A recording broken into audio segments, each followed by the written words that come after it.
Assalamualaikum warahmatullahi wabarakatuh. Alhamdulillah anak-anak, bagaimana kabar anak-anak hari ini? Alhamdulillah luar biasa. Sehat semua anak-anak ya? Alhamdulillah. Hari ini kita masih diberi kesempatan oleh Allah bisa ketemu dan belajar kembali dengan pembelajaran agama Islam di kelas 10 di semester 2 anak-anak. Nah, hari ini kita mempelajari bab 8 tentang hakikat mencintai Allah melalui khauf, roja, dan tawakal kepada Allah. Nah, anak-anak, sebelum kita mulai pembelajaran hari ini, marilah terlebih dahulu kita berdoa sebelum belajar supaya apa yang menjadi tujuan dan ilmu kita supaya diberikan keberkahan dan kemudahan oleh Allah Subhanahu wa taala. Bismillahirrahmanirrahim. Raditu billahi robba wa bil islami dina wa bi Muhammadin nabiyyan wa rasula. Rabbi zidni ilma warzuqni fahma. Amin ya rabbal alamin. Kita mempelajari pembahasan lebih lanjut. Di sini saya sampaikan tujuan pembelajaran. Yang pertama, siswa diharapkan mampu meyakini bahwa iman itu terdapat banyak cabang-cabangnya. Dan tujuan yang kedua yaitu siswa diharapkan dapat membiasakan perilaku cinta kepada Allah Subhanahu wa taala melalui khauf, roja, dan tawakal kepada Allah Subhanahu wa taala. Tujuan pembelajaran yang ketiga yaitu diharapkan siswa dapat menganalisis cabang iman, hakikat mencintai Allah, khauf, roja, dan tawakal kepada Allah Subhanahu wa taala. Dan yang keempat, tujuan pembelajaran yang keempat diharapkan siswa dapat membuat media pembelajaran tentang hakikat mencintai Allah Subhanahu wa taala, khauf, roja, dan tawakal kepadanya. Nah, tahukah kalian anak-anak bahwa perilaku manusia itu mencerminkan diri sendiri atau akidahnya. Nah, jika akidah seseorang itu baik dan lurus, maka perilakunya juga akan baik. Dan sebaliknya, apabila akidahnya itu rusak, maka buruk pula perilakunya. Nah, oleh karena itu, akidah dan keimanan harus tertanam pada diri kita sejak dini. Nah, ini ya saya contohkan gambar berikut ini yaitu pohon yang kuat. Nah, tentunya pohon yang kuat otomatis yang pertama akarnya juga kuat, daunnya lebat, ya, rantingnya banyak cabangnya, dan terakhir nih buahnya ini ya. Buahnya bisa dirasakan dan bisa dinikmati oleh semua yang membutuhkan. Nah, ini anak-anak.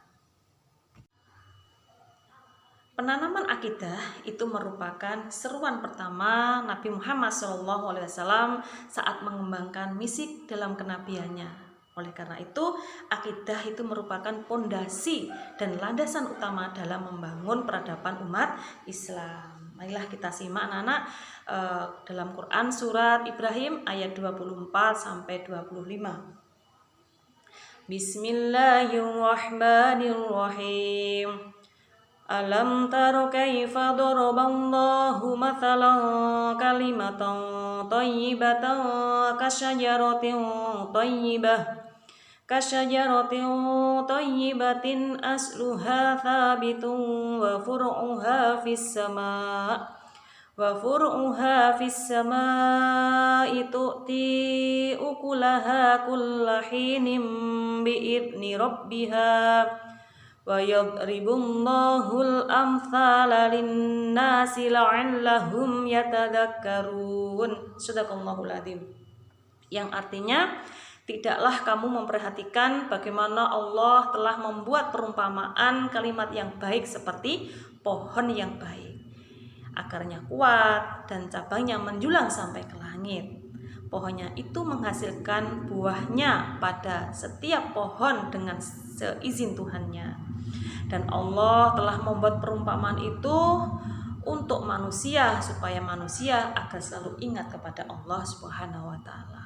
Nah, berarti bisa disimpulkan bahwasanya iman itu bagaikan pohon yang buahnya tak pernah berhenti dan setiap saat bisa dipetik dan bisa dinikmati.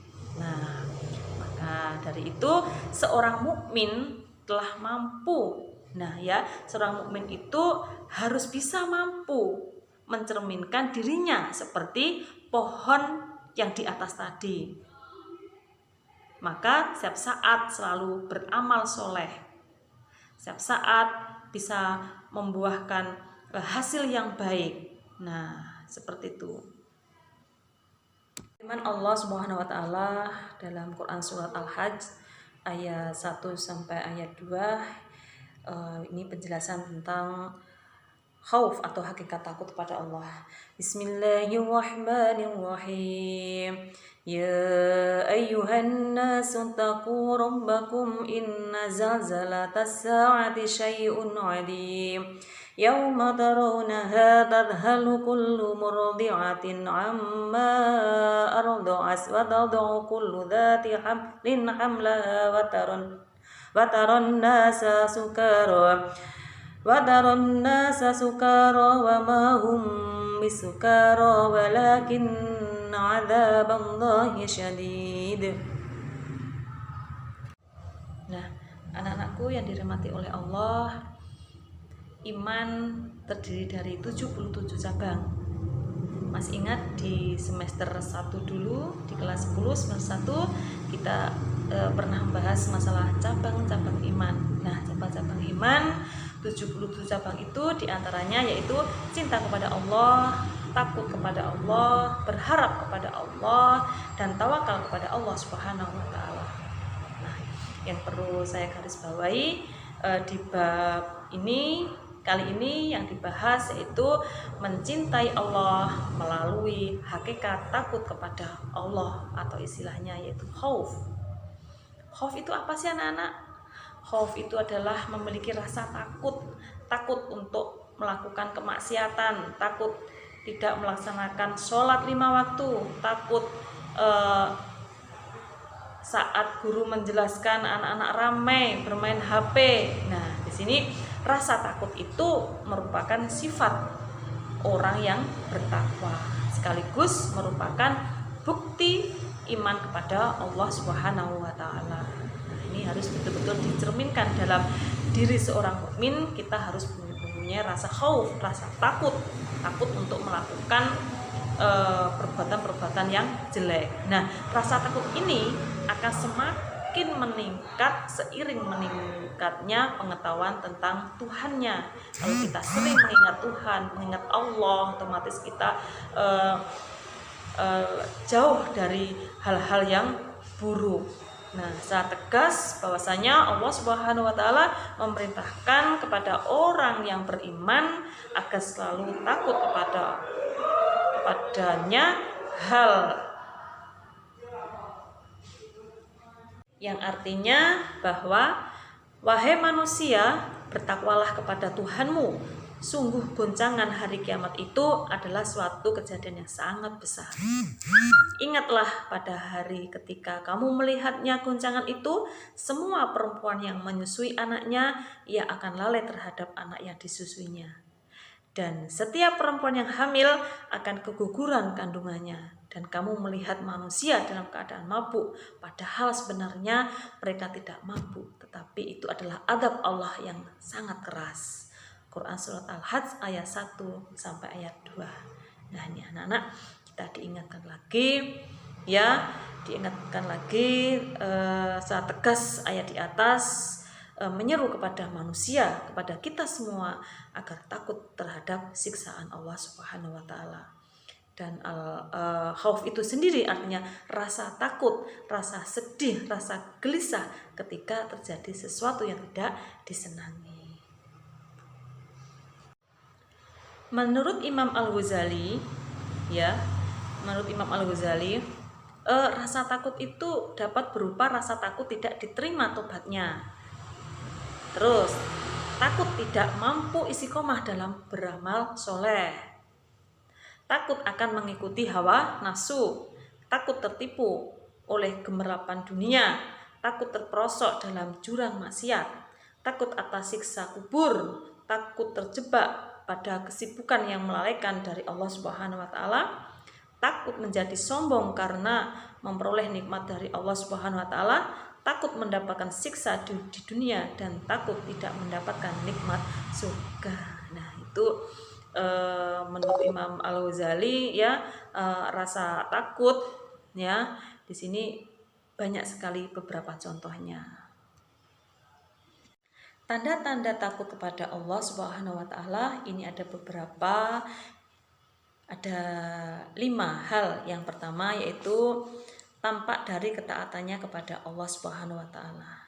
Nah, ciri utama orang mukmin, ciri utama sebagai hamba Allah yaitu harus taat, harus menjalankan perintahnya dan menjauhi larangannya. Terus tanda-tanda yang kedua yaitu menjaga lisan dari perkataan dusta. Kita harus bisa menjaga lisan kita, jangan sampai lisan kita bertutur kata yang kotor, bertutur kata yang tidak ada manfaatnya. Bagaimana kita harus takut kepada Allah dengan mengeluarkan kata-kata yang maksiat. Jangan sampai tutur kata kita itu membicarakan dalam hal-hal yang maksiat atau hal-hal yang tidak bermanfaat. Yang ketiga, tanda-tanda takut pada Allah yang ketiga yaitu menghindari iri dan dengki. Ya, karena yang mempunyai sifat iri dan dengki ini orang yang tidak syukur atas kenikmatan yang diberikan Allah kepada diri seseorang. Makanya sedikit dan banyak harus kita syukuri, karena Allah itu sudah memberikan rezeki yang sangat luar biasa. Kalau kita tidak akan mensyukuri, pastinya kita akan punya sifat iri, sifat dengki. Kenapa kok tidak sama dengan orang lain? Kenapa kok tidak sama dengan yang lain? Nah, itu maka baik sedikit maupun banyak itu harus kita syukuri. Nah, yang keempat adalah menjaga pandangan dari kemaksiatan. Kita harus bisa menjaga anak-anak, menjaga pandangan dari kemaksiatan. Jangan sampai apa yang kita lihat itu akan menimbulkan syahwat, akan menimbulkan nafsu setan yang nantinya kita akan terjerumus dari hal-hal yang tidak kita inginkan. Dan yang kelima, tanda-tanda takut pada Allah yang kelima yaitu menjauhi makanan yang haram.